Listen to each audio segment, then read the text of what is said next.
রূপান্তরের সত্যের আজকের এই বিশেষ আয়োজনে আপনাদের সবাইকে স্বাগতম। প্রিয় বন্ধুরা, প্রীতি সালাম এবং শুভেচ্ছা নেবেন। বাংলাদেশে আইনের যে ব্যবহার এবং আদালত নিয়ে এই অবৈধ ইনুস সরকার যা করছে, সেটা নিয়ে রীতিমতো আমাদের আর কি আমরা ভাষা হারিয়ে ফেলেছি বলা যায়। এই যে বিশেষ করে যে ইন্টারন্যাশনাল ক্রাইমস ট্রাইব্যুনাল, যেটা আন্তর্জাতিক অপরাধ আদালত, যেটা সেখানে বিচারের নামে যে চূড়ান্ত প্রহসন চলছে, সেটি নিয়ে আজকে আমরা কথা বলবো। এবং আমাদের সাথে প্যারিস থেকে যোগ দিয়েছেন আইনের অধ্যাপক, এবং আপনারা ইতিমধ্যেই তাকে চেনেন, সোশ্যাল মিডিয়ায় তিনি আইন নিয়ে প্রায়শই কথা বলেন, প্রফেসর ডক্টর মাসুম বিল্লাহ। মাসুম বিল্লাহ, আপনাকে স্বাগতম। আপনাকে ধন্যবাদ। জি মাসুমুল্লাহ, আর ভূমিকায় না যাই, যেহেতু আজকের আলোচনাটা খুবই গুরুত্বপূর্ণ। আজকে আমরা একটু জানতে চাই যে এই যে আন্তর্জাতিক অপরাধ ট্রাইব্যুনাল, যেটা গঠিত হয়েছিল মূলত একাত্তরের যুদ্ধ অপরাধ, মানবতা বিরোধী অপরাধ, এই বিষয়গুলো নিয়ে বিচার করবার জন্য, সেখানে আমরা দেখছি যে হঠাৎ করে সেখানে জুলাই আগস্টের তথাকথিত হত্যাগুলো বা সেনাবাহিনীর গুম টুম এসব নিয়ে বিচার হচ্ছে। আমি প্রথমেই জানতে চাই যে এই আদালতের এই বর্তমানে তারা যে ট্রায়াল গুলো করছে, তার আসলে আইনগত ভিত্তি কিংবা তাদের এই এখতিয়ার আছে কিনা। আচ্ছা, আহ, প্রথমত বলি যে আন্তর্জাতিক অপরাধ, কিন্তু ট্রাইব্যুনালটা হচ্ছে দেশীয়। সুতরাং দর্শকদের জন্য আমি এটা একটু ক্লিয়ার করে নিলাম যে একটা দেশীয় ট্রাইব্যুনাল আন্তর্জাতিক মানের অপরাধের বিচার করে। তো আমাদের ইন্টারন্যাশনাল ক্রিমিনাল লয়ে আন্তর্জাতিক অপরাধ বলতে বোঝায় genocide, war crimes, crimes against humanity এবং ক্রাইমস এগেনস্ট ইন্টারন্যাশনাল ল। প্রথমে এইটাকে ওরা জেনোসাইড বলা শুরু করেছিল, এখন দেখছে যে না, এটা কোয়ালিফাই করে না, সুতরাং ক্রাইমস এগেনস্ট হিউম্যানিটি বলছে এখন। তো আপনি একটু ইঙ্গিত দিয়েছেন যে এই আইনটি আমাদের 1973 সালে প্রণীত এবং দেশীয় প্রেক্ষাপটে পৃথিবীর মধ্যে প্রথম আইন। মানে ধরেন যে 70-এর দশকে আফটার নুরেমবার্গ ট্রায়াল, কিন্তু এই আইনটি দীর্ঘদিন ধরে আমল করা হয় নাই, তাই না? 2009-এ যখন আহ, আওয়ামী লীগ সরকার ক্ষমতায় এসেছিল, একটা নির্বাচনী প্রতিশ্রুতি ছিল যে আপনার 1971 সালের যে যুদ্ধকালীন যে অপরাধগুলো হয়েছে তার অন্তত বাংলাদেশে যারা সহযোগী ছিল তাদের বিচার করবার। সুতরাং ওই আইনের স্কোপটা কিন্তু it was confined within the 1971 war crimes. সেইখানে আপনার এই নতুন করে এখানে সংশোধনী আনা হয়েছে, বলছে যে কমিটস অর হ্যাজ কমিটেড। সুতরাং প্রশ্ন হচ্ছে যে whether the current tribunal as it has formed by now has the jurisdiction to try the crimes particularly that took place in 2024 quote and unquote July Revolution, and also some of the offenses that took place during Awami League regime. এবং সেইখানে যদি আমরা দেখি যে আপনি doctor Milton দেখুন যে গত কয়েক মাসের মধ্যে এই সরকার ক্ষমতায় আসবার পরে অন্তত তিনবার এই আইনটি সংশোধন করা হয়েছে। এই মুহূর্তে তো পার্লামেন্ট নেই, তাহলে পার্লামেন্টের অনুপস্থিতিতে প্রেসিডেন্টের অর্ডিন্যান্স জারির মাধ্যমে এরকম একটা গুরুত্বপূর্ণ আইনে সংশোধন করাটা স্বভাবতই একটা প্রশ্নের জন্ম দিয়েছেন, and that deeply relates to due process question and fairness question. আমি যদি আরো একটু স্পেসিফিক্যালি বলি যে আহ, আপনি কাদের মোল্লা রায়ের কথা জানবেন। কাদের মোল্লার জাজমেন্টে আমাদের এই ট্রাইব্যুনাল তো না, এই ট্রাইব্যুনালের যে আগের যে রিফাইন্ড যে প্রকৃত ফর্ম, সেই ট্রাইব্যুনালটা একটা প্রেসিডেন্ট সেট করেই রেখেছেন ইন্টারপ্রিটেশনের মাধ্যমে। এবং আমি দেখতে পাচ্ছি যে কাদের মোল্লার জাজমেন্টের 78 প্যারাতে স্পষ্টভাবে স্কোপ বলা আছে যে this law was particularly designed to prosecute the 1971 war criminals and perpetrators of other crimes of international law under international law. সুতরাং এইখানে একটা বিতর্ক হতেই পারে যে whether the current tribunal has correctly extended its jurisdiction to the 2024 crime. এটা আরেকটা যুক্তি হচ্ছে যে খুবই কন্ট্রোভার্সিয়াল একটা জিনিস। আপনি লক্ষ্য করেন যে এটাকে আমরা আইনের ছাত্ররা বলি প্রিন্সিপাল অফ রেট্রোঅ্যাক্টিভিটি, মানে ভূতাপেক্ষ কার্যকারিতা। পেছনের একটা তারিখ থেকে একটা আইনের কার্যকারিতা দেওয়া হয় কেমন। সেইখানে এই যে যে সংশোধনীগুলো প্রফেসর আসিফ নজরুলের ট্রাইব্যুনাল এনেছে, সেখানে 9 জানুয়ারি থেকে এই কার্যকারিতা দেওয়া হচ্ছে যে যতগুলো না অপরাধ হয়েছে তার মধ্যে আসবে। সুতরাং প্রশ্ন হচ্ছে যে এটা, এই প্রিন্সিপলটা কতটুকুন বিধিসম্মত হয়েছে। আহ, যখন যখন কোনো অপরাধ হয় তখন প্রচলিত আইনে তার বিচার করতে হয়। তো আপনি পরবর্তীতে সংশোধনী এনে সেই অপরাধকে আওতায় এনে বিচার করতে পারবেন না। তাহলে কথা হলো, যদি আন্তর্জাতিক অপরাধের বিচার হয় সেই বিচারটি তারা বলতে পারেন, আর্গুয়েবলি আমি বলছি, যে এটা তো পূর্বেই নির্ধারিত অপরাধ, আমরা নতুন কোনো অপরাধ সংজ্ঞায়িত করিনি। কিন্তু যুক্তিটা হচ্ছে, আপনি দেখেন অন্তত 3টি ক্ষেত্রে তারা এই প্রিন্সিপাল অফ রেট্রোঅ্যাক্টিভিটিকে ভঙ্গ করেছেন। আমাদের সংবিধানের 35 নম্বর অনুচ্ছেদেই বার্তা দেওয়া আছে যে কোনো সময়ে যে আইন প্রচলিত নেই, সে নতুন করে আইন করে আপনার আগে ঘটে যাওয়া অপরাধের বিচার করা যাবে না। ঠিক আছে না? এই প্রিন্সিপালের লঙ্ঘন হচ্ছে কোন দিক দিয়ে? এইটা আপনার এই 2009 থেকে 2024 নতুন একটা সময় ফ্রেম, টাইম ফ্রেম তৈরি করলো। So it is creating a new time framework.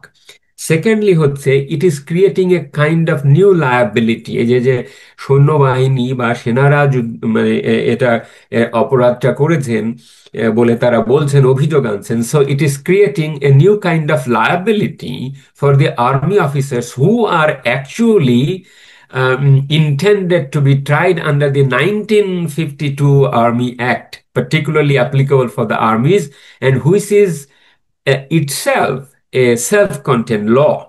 আর একটা হচ্ছে কি, আপনি জুরিসডিকশনটা কি করছেন, এক্সটেন্ড করছেন। আপনি ডক্টর মিল্টন, যদি আপনার দৃষ্টি আকর্ষণ করি, এখানে বলা আছে এই নতুন যে 2024-25 তারা যে সংশোধনী এনেছেন, they have targeted Awami League as a political party and army navy air force members as well as DGFI members. তার মানে তাদের মাথাতেই আছে যে আপনি এই বাহিনীকে টার্গেট করে আমি এই সংশোধনীটা করব। তো যখন এরকম পলিটিক্যালি মোটিভেটেড টার্গেটেড কোনো গোষ্ঠীকে নতুন ডিফাইন করে আওতায় আনা হয়, that is why they are creating a new kind of liability and new kind of offence. আর একটা হলো কি, যে ক্রাইমস এগেনস্ট হিউম্যানিটির সংজ্ঞা তারা পাল্টেছেন। কিন্তু এখানে একটা তারা রংবাজি করেছেন, সেটা হলো এটা কেউ ধরতে পারছে না। উপরে উপরে তারা দেখাচ্ছেন ইন্টারন্যাশনাল কমিউনিটিকে যে তারা ক্রাইমস এগেনস্ট হিউম্যানিটির সংজ্ঞাটা আন্তর্জাতিক মানে করেছেন, যে সিস্টেমেটিক অ্যাটাক বা ধরেন যে অ্যাটাকের সংজ্ঞাতে তারা এনে নতুন করে বলতে চাচ্ছেন। অথচ ওই ক্রাইমস এগেনস্ট হিউম্যানিটির সংজ্ঞাতেই আপনি যদি আইনটা পরবর্তীতে দর্শকদের জন্য দেখিয়ে দেন তাহলে ভালো হবে।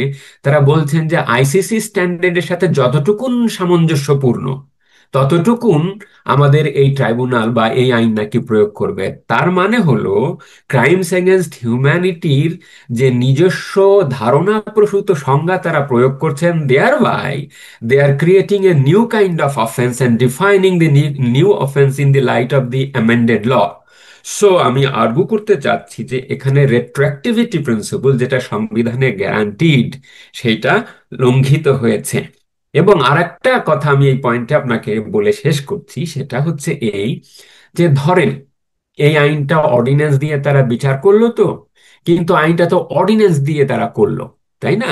করার পরে নর্মালি আমাদের সংবিধানে বলা আছে যখন পার্লামেন্ট থাকে না, তাই না, সেই পার্লামেন্ট যখন তৈরি হয় তার 30 দিনের মধ্যে এই আইনটি অ্যাপ্রুভ হতে হয়।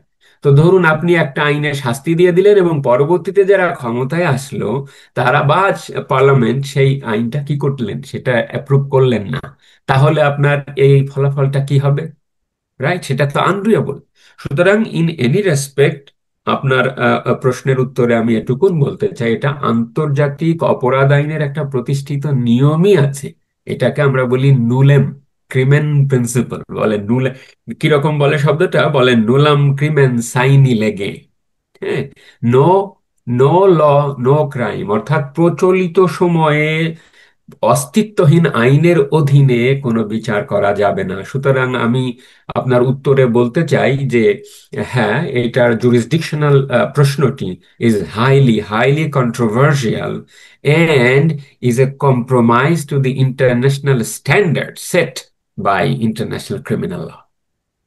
তো মানে এইখানে একদম আপনি যেটা বললেন যে একদম টার্গেটেড, মানে একদিকে পার্টি হিসেবে আওয়ামী লীগ, আর একদিকে তিন বাহিনী এবং একদম, স্পেশালি একদম। ডিজিএফআই। আপনি আপনি যদি পরে আপনার ইসে এটা একটু অ্যাড করে দেন, এই 72 এর এই অংশটুকুন একেবারে ওখানে লেখাই আছে যে এটা 25 সালে এই, সংশোধনীটা আনা হয়েছে এবং intelligence force, Awami League as Awami League নামটা লেখা নাই, পলিটিক্যাল অর্গানাইজেশন। তারপরে আপনার এই ক্রাইমস এগেনস্ট হিউম্যানিটির সংজ্ঞা পাল্টানো, তারপরে আপনার স্কোপটা পাল্টানো, present tense, past perfect tense, ঠিক আছে না এই সবগুলো, এবং আইসিসি স্ট্যাটিউটারি ইনকনসিস্টেন্ট সাথে হলে আমাদেরটাকে স্ট্যান্ডার্ড ধরতে হবে, ঠিক আছে না। সুতরাং এখানে জুরিসডিকশনাল যে কনসার্নের কথা আপনি বললেন, সেই কনসার্নটা একদমই আমি উড়িয়ে দিচ্ছি না। Thank you. এবার আমি আরেকটু স্পেসিফিক আলোচনায় যাই, যে আমাদের মাননীয় প্রধানমন্ত্রী শেখ হাসিনার একটা প্রহসনমূলক বিচার আমরা দেখতে পাচ্ছি ট্রাইব্যুনাল ওয়ানে। এখানে দুটো ট্রাইব্যুনাল আছে। তো ট্রাইব্যুনাল ওয়ানের যারা বিচারক রয়েছেন, তিন বিচারক, তাদের নিয়েও কিন্তু প্রশ্ন উঠেছে। বিশেষ করে ট্রাইব্যুনাল ওয়ানের যে চেয়ারপারসন, বিচারপতি গোলাম মর্তুজা মজুমদার, তার যে ইতিহাস, একজন বিচারপতি হিসেবে তিনি এর আগে যে কাজ করেছেন, তিনি জুডিশিয়াল সার্ভিসে জয়েন করেছেন 1993 সালের 20 এপ্রিল। তিনি রিটায়ার করেছেন জেলা জাজ হিসেবে 18ই জানুয়ারি 2019। আবার গত বছরের 2024-এর 8ই অক্টোবর তাকে হাইকোর্টে অতিরিক্ত বিচারপতি হিসেবে নিয়োগ দেওয়া হয়েছে। এবং তারপরে আমরা দেখছি যে তিনি ট্রাইব্যুনাল অনেক চেয়ারপারসন। এইটা বিতর্কের জায়গাটা হলো যে can he be the chairperson of A tribunal, যিনি সবে মাত্র অতিরিক্ত বিচারপতি হিসেবে জয়েন করেছেন, তিনি কি করে, কারণ এই এই আন্তর্জাতিক অপরাধ আদালতটা ইকুইভ্যালেন্ট টু হাইকোর্ট। এই জায়গাটা আমি আপনার মতামত চাইছি, বা এটা কিভাবে সম্ভব হলো? এইটা ডক্টর মিল্টন, আপনি খুব গুরুত্বপূর্ণ একটা প্রশ্ন উত্থাপন করেছেন। এটা নিয়ে আমি আগেও কিন্তু দু এক জায়গায় ইঙ্গিত দিয়েছি এবং কথা বলেছি। কেননা যখনই আপনি আহ, এই ধরনের গুরুত্বপূর্ণ মামলার বিচারের কথা বলবেন, কোনো অপরাধ হলে রাষ্ট্র সেটার বিচার করবে, এটা রাষ্ট্রের দায়িত্ব। কিন্তু রাষ্ট্রের এও দায়িত্ব যে সেই বিচারটা যেন মানসম্পন্ন হয়। সুতরাং প্রশ্ন হচ্ছে যে whether the tribunal, whether it is staged, compromised or politically motivated, তার অংশ হিসেবে আমার কাছে মনে হচ্ছে যে এই ট্রাইব্যুনালটি একেবারেই এমনভাবেই তৈরি করা হয়েছে যেন পলিটিক্যাল অপোজিশনকে, এখানে বিশেষ করে প্রধানমন্ত্রী শেখ হাসিনাকে টার্গেট করে এই বিচারটি রাজনৈতিকভাবে পরিচালিত হচ্ছে। এবং সেক্ষেত্রে বিচারক নিয়োগ, অর্থাৎ কোর্টের যে রিকনস্টিটিউশন, রিফর্মুলেশন, সেই প্রশ্নটিও সামনে অত্যন্ত যুক্তিসঙ্গতভাবে চলে আসছে। সেখানে আমার কাছে মনে হচ্ছে যে এখানে সাংবিধানিক এবং জুরিসপ্রুডেন্সিয়াল, আইন বৈজ্ঞানিক কন্ট্রোভার্সি রয়েছে। এবং arguably I want to submit যে the appointment of justice Majumdar as the chair of the International Crimes Tribunal is unconstitutional and illegal. কেন এই কথাটা বলছি? প্রথমে আমি আপনার দৃষ্টি আকর্ষণ করছি যে যে আইনটি দিয়ে বিচার হচ্ছে, এই আইনটির নাম কি? International crimes tribunal act 1973। এবং সর্বশেষ এটা 24-25-এ তারা 3 থেকে 4 বার সংশোধনী করেছে। কয়বার যে সংশোধনী করে আসলে হিসাব রাখাই মুশকিল। তাদের যখন দরকার হচ্ছে, যার এটা তো নাই, পকেট থেকে বের করে ওখানে আবার লিখে নিচ্ছে। এইভাবে তারা চারবার আইনটা, করেছে, এ পর্যন্ত হ্যাঁ চারবার চারবার তারা করে। তো সেইখানে সেই চারবার করবার পরে আপনি সেকশন 6(2)(a) সেখানে বলছেন যে সুপ্রিম কোর্টের জাজ ছিলেন, আছেন বা থাকার যোগ্যতা এমন ব্যক্তি কি হতে পারবেন, এই আইসিটির হয় চেয়ারম্যান অথবা মেম্বার হতে পারবেন। এই তো কথা। শব্দটা আপনি লক্ষ্য করেন। আপনি যদি আমি যদি ক্লিয়ার করতে না পারি, আপনি আমাকে আবার একটু জিজ্ঞাসা করেন, কেননা এটা ভেরি ভেরি ট্রিকি পয়েন্ট। আমি দর্শকদের জন্য একটু সাধারণ ভাষায় বলার চেষ্টা করছি। আইনটাতে বলা আছে যে হাইকোর্টের বিচারপতি আছেন অথবা ছিলেন অথবা হবার যোগ্য এরকম কোন জাজ কি হতে পারবেন, আইসিটির চেয়ারম্যান হতে পারবেন অথবা মেম্বার হতে পারবেন। তা আমরা ধরেই নেব যে যিনি চেয়ারম্যান হবেন তিনি অধিকতর প্রাজ্ঞ বিচারপতি হবেন, তাই তো? এবং আন্তর্জাতিক আইন ধরে নেয় যে a person of recognised judicial competence. ঠিক আছে না? তো আমরা মনে করি যে হাইকোর্ট ডিভিশনে বিচারপতি ছিলেন অথবা আছেন এরকম কনস্টিটিউশন তো বটেই, আন্তর্জাতিক অপরাধ আইনের ব্যুৎপত্তি আছে, পড়াশুনো আছে, অভিজ্ঞতা আছে, এইরকম কোন রেকগনাইজ জুডিশিয়াল কম্পিটেন্সের ব্যক্তি হবেন কি এর চেয়ারম্যান। কিন্তু জাস্টিস মুর্তজা মজুমদারের ক্ষেত্রে এটি আমি ব্যতিক্রম লক্ষ্য করছি। তার অভিজ্ঞতাটা লক্ষ্য করেন। অভিজ্ঞতাটা, তিনি সাবঅর্ডিনেট আদালতের জাজ হিসেবে অবসর নিয়েছেন 2019 সালে। তার মানে আমাদের দেশের civil law, code of criminal procedure বা code of criminal procedure, CrPC, মানে পেনাল ল এবং সিভিল ল বিচার করবার তার দক্ষতা থাকতে পারে বড়জোর। কিন্তু হাইকোর্টে এসে যে সংবিধান বিষয়ে যে বলতে মানে বিচার করবার যে ক্ষমতা বা আন্তর্জাতিক অপরাধ আইনের যে প্রাজ্ঞতা বা দক্ষ দরকার, সেই কম্পিটেন্স তার নাই। সেটা একটা বড় ধরনের ঘাটতি।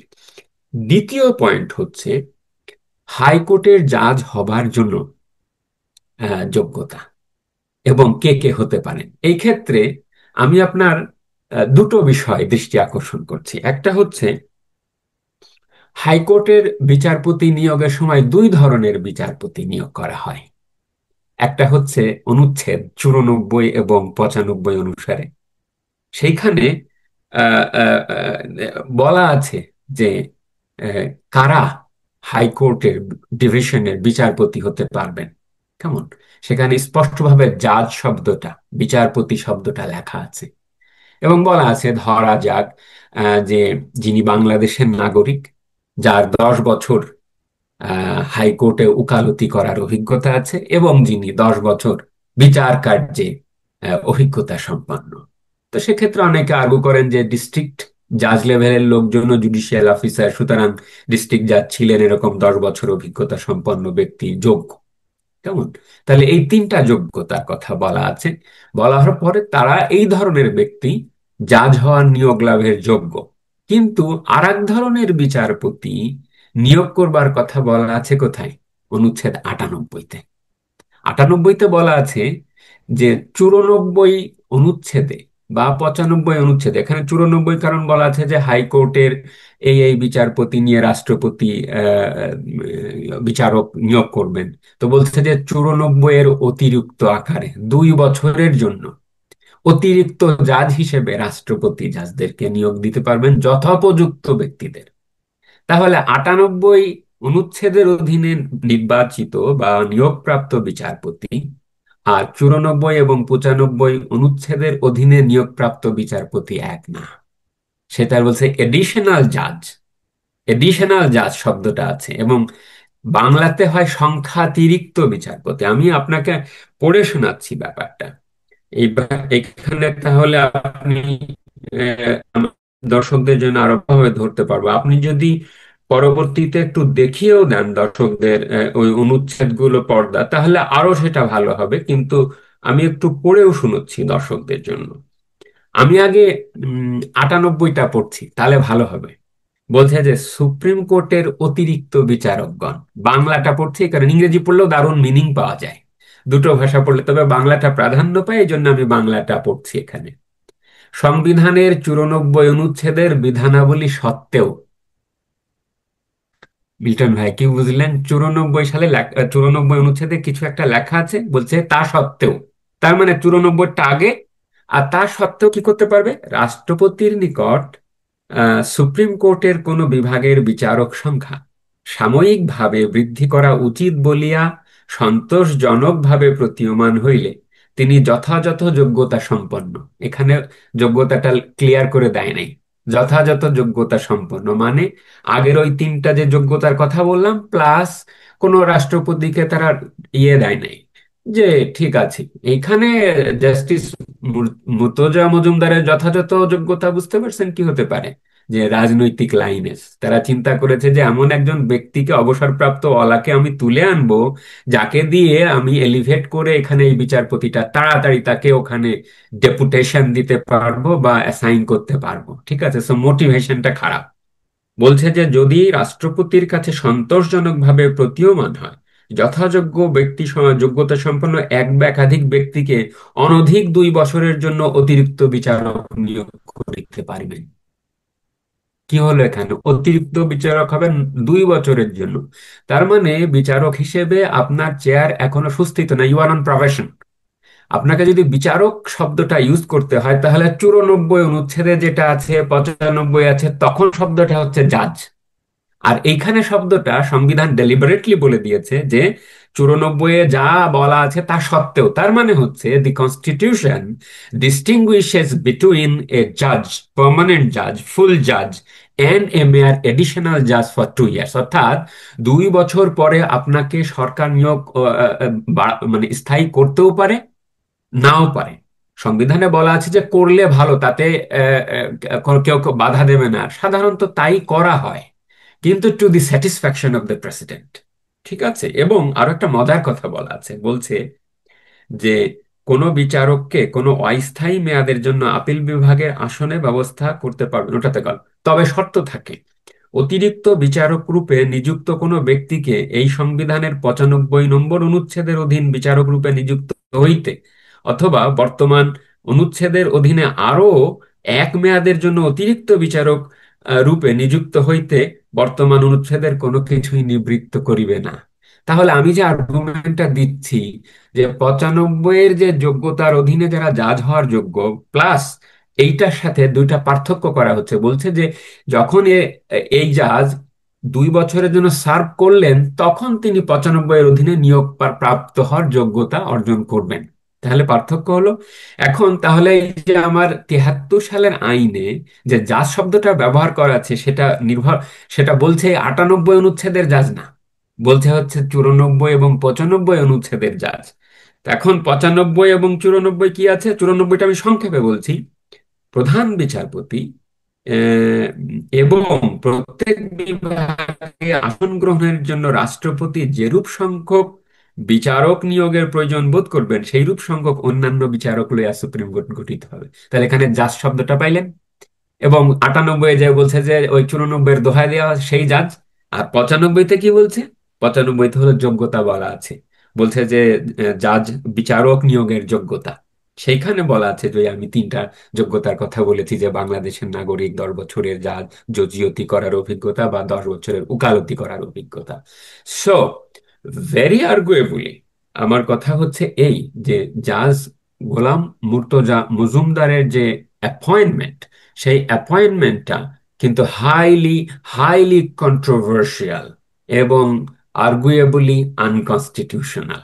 সেটা কোন গ্রাউন্ডে? একটা হচ্ছে এলিজিবিলিটি গ্রাউন্ডে, কেননা তিনি 2 বছরের জন্য না, মাত্র 8ই অক্টোবর, আপনি গেজেট নোটিফিকেশনটাও যদি খেয়াল করেন, সরকারের এত তড়িঘড়ি, মানে কন্যার বাপ সবুর করিতে পারিতেন, বরের বাপ সবুর করিতে পারিলেন না। তো আসিফ নজরুল অথবা এই যে তাইজুল। তাওহিদ ইসলাম, তাইজুল। তাদের, হ্যাঁ তাইজুল, তাদের কিন্তু সয়নি। 8ই অক্টোবর আপনার প্রজ্ঞাপন জারি করা হয়েছে, আর তাকে আইসিটিতে মানে ট্রাইব্যুনালে জাজ হিসেবে নিয়োগ দেওয়া হয়েছে 1 সপ্তাহ পরে। আপনি তাহলে বুঝতে পারছেন যে যে জাস্ট কনফার্মেশনই পাননি, যিনি কনস্টিটিউশনাল ইস্যু জানেনই না, যেখানে ডেলিকেট ইস্যুজ অফ ফেয়ারনেস এবং কনস্টিটিউশনাল ইন্টারপ্রিটেশন জড়িত, এমনকি যেখানে বাংলাদেশ রাষ্ট্রের ইন্টারন্যাশনাল ক্রিমিনাল লয়ের অব্লিগেশনস এর প্রশ্ন জড়িত, সেইগুলো ইন্টারন্যাশনাল ক্রাইমস এগেনস্ট হিউম্যানিটির ইন্টারপ্রিটেশনের ব্যাপার আছে। এইসব ক্ষেত্রে এমন একজন অনভিজ্ঞ জাজকে সরাসরি আপনার আইসিটির যে বিচারক নিয়োগ করা হয়েছে, এটা এটা আর্গুয়েবলি আর্গুয়েবলি এটা আনকনস্টিটিউশনাল। আপনাকে আমি ইন্টারন্যাশনাল লয়েরও রেফারেন্স দিতে পারবো, মিল্টন ভাই। ফর এক্সাম্পল, প্রসিকিউটর বনাম আহ, আহ, ফুরুন ফুরুন্দিজা মামলা 1999 সালে, আইসিটিওআই, international criminal tribunal for Yugoslavia. এমনকি আরো আমি ইসিটিআর মানে European court of human rights এরও রেফারেন্স দিতে পারবো, যেখানে জুডিশিয়াল কম্পিটেন্স, তারপরে বিচার বিভাগের স্বাধীনতার যে ইয়ার্ডস্টেক গুলো আছে, সেখানেও কিন্তু এই ধরনের ব্যাপারগুলোকে সিরিয়াস আকারে গ্রহণ করা হয়েছে। সুতরাং আমার কনক্লুশন হচ্ছে এই যে আইসিটির চেয়ারম্যান হিসেবে এবং অন্য দুই মেম্বারের ক্ষেত্রেও একই ধরনের আর্গুমেন্ট প্রযোজ্য হবে, কেননা একজন জাজ ঠিক এইরকমই এইরকমই অনেকটা তাদের ক্ষেত্রে এই ল্যাকুনাগুলো আছে। কিন্তু particularly I am arguing for the chairman. সেইখানে কিন্তু আপনার, আমি উদাহরণ দিয়ে আপনাকে বুঝালাম যে কেন তিনি কোয়ালিফাই করেন না অ্যাজ এ চেয়ারম্যান। সুতরাং এটা কয়েক দিক দিয়ে unconstitutional. It is very fragile in terms of constitutional qualification. It is politically tinted এবং এটা জুরিসপ্রুডেন্সিয়ালি আনঅ্যাকসেপ্টেবল। আমি কি ক্লিয়ার করে না, বোঝাতে আমার পেরেছি? কাছে মনে হচ্ছে যে মানে ভেরি ক্লিয়ার, মানে এবং আমি যেহেতু আইনের মানুষ না, আমি সাধারণ একজন দর্শক আপ- হিসেবে যদি হ্যাঁ, দেখি, আমি আপনি নন টুকটাক। লয়ার মানুষ, আপনাকে যদি হ্যাঁ, আমি বুঝাতে পারি তাহলে হ্যাঁ, দর্শকদের বুঝাতে পারবো যে আমি এটা খারাপ আর্গুমেন্ট দিইনি। কেননা আমি যতদূর জানি যে এটা এখনো পর্যন্ত এই আর্গুমেন্টটা এইভাবে কেউ দেননি। কেননা আহ, আহ, সবাই বলছেন যে পলিটিক্যালি, কিন্তু আমি এখানে আইন দিয়েই বুঝিয়ে দিচ্ছি যে কেন তারা সবুর করতে চাচ্ছিলেন না, এবং একজন অবসরপ্রাপ্ত জাজকে ধরে এনে বিচারপতি করে 1 সপ্তাহ পরেই সেটা আইসিটি চেয়ারম্যান করিয়ে দেওয়া, this is unprecedented. And it proves that the government has political motivation. কারণ কি জানেন, এটার একটা ডেঞ্জারাস দিক হলো এই ধরনের জাজেরা ইন্টেলেকচুয়ালি ভালনারেবল থাকেন। কেননা তারা তো ইন্টারন্যাশনাল ক্রিমিনাল লয়ের নোয়ান্সেস গুলো জানেন না, মিল্টন ভাই। সুতরাং তারা কি করবেন, এই যে যে টবি ক্যাডম্যান আছে না, এই তাজুলেরও একজন উপদেষ্টা আছে জামাতে ইসলামের টাকা নিয়ে, কিন্তু আগের যে ট্রাইব্যুনাল গুলো ছিল, এই টবি ক্যাডম্যান ইন্টারন্যাশনালি লবি করে বেড়াতো। এই টবি ক্যাডম্যান তাদেরকে উপদেশ দেবে। সো দি জাজেস will be highly reliant upon in congruence with the prosecutor. সুতরাং প্রসিকিউটরের সাথে আলাপ করে তারা এক ধরনের ফোরগান কনক্লুশনেই পৌঁছবেন যে না, এইটা তো যে যে এভিডেন্স হয়েছে বলছে না, আমরা মিলায় রাখছি, একেবারে মিলিয়ে রাখবে। সুতরাং এইখানে আমি কনক্লুশনটা নিয়ে এটা বলে যে দি অ্যাপয়েন্টমেন্ট অফ জাজ Murtaza Majumdar is highly controversial, politically motivated, and most probably unconstitutional. If challenged today, সেই চ্যালেঞ্জ করবার পরিবেশ তো এখন এই মুহূর্তে নাই। আমার মনে হয় তার নিয়োগ যদি চ্যালেঞ্জ করা হয়, হাইকোর্টের যে কোনো bench will find no difficulty in declaring the appointment is illegal. ধন্যবাদ মাসুম বিল্লাহ ভাই, একটা খুব গুরুত্বপূর্ণ বিষয় আলাপ করলাম আমি। এর পরে আমার কাছে আরো কিছু আইনি প্রশ্ন আছে, এবং আমি আমার সাধ্যমতো বাংলাদেশের অনেকের সাথে কথা বলি যারা আইন বিষয়ে পণ্ডিত বলা যায়। তো আজকে আমার মনে হয় যে এই দুটো বিষয় নিয়ে আমরা আলাপ করি, এর পরে আমি আরেকটা বিষয় নিয়ে কথা বলবো। দর্শক, আমি বলে রাখি যে এই যে সেনাবাহিনীর যে বিচার হচ্ছে আইসিটিতে, এবং আমি সেনাবাহিনীর বিচার নিয়ে পৃথিবীর আরো কিছু দেশের কাজ করেছি, বিশেষ করে শ্রীলঙ্কায় সেই যে তারা এলটিপি প্রভাকরণের বিরুদ্ধে তাদের অ্যাকশন, এই বিষয়গুলো নিয়ে আমি আরেকদিন এই প্রফেসর বিল্লার সময় মতো আরেকদিন কথা বলবো। প্রিয় দর্শক, বাংলাদেশে এখন ইনুসের এই দুঃশাসনের রাজ্যে যা ইচ্ছে তাই চলছে, আইনকে তারা যথেচ্ছ ব্যবহার করছে, এবং তার আমরা দেখলাম যে সম্পূর্ণভাবে নজিরবিহীন রাজনৈতিকভাবে মোটিভেটেড, বায়াসড এবং অসাংবিধানিক, আইনের দিক দিয়েও ভিত্তিহীন একজন বিচারকের নিয়োগ দিয়ে তার অধীনে আইসিটিতে অবৈধভাবে বিচার করা হচ্ছে আমাদের মাননীয় প্রধানমন্ত্রী শেখ হাসিনা এবং অন্যান্যদের। আমরা আমরা বিশ্বাস করি যে আমাদের এই অনুষ্ঠানটি তোলা থাকবে এবং এটিও একদিন আলোচনায় আসবে, এবং এই যে অবৈধভাবে জোর দখল করে যে বিচার প্রক্রিয়া চলছে সেটি নিয়েও বাংলাদেশেই এটা নিয়ে আলোচনা হবে এবং একদিন এরাই আদালতে উঠবে আসামি হিসেবে। আজ এ পর্যন্তই। প্রফেসর মাসুম বিল্লাহ, আপনাকে অনেক ধন্যবাদ। আপনার প্যারিসে এখন অনেক রাত, আমি আপনাকে জাগিয়ে রেখেছি, দুঃখিত। প্রিয় দর্শক, ভালো থাকবেন, সুস্থ থাকবেন, তার চেয়েও জরুরি হলো নিরাপদে থাকবেন। সবাইকে অনেক ধন্যবাদ।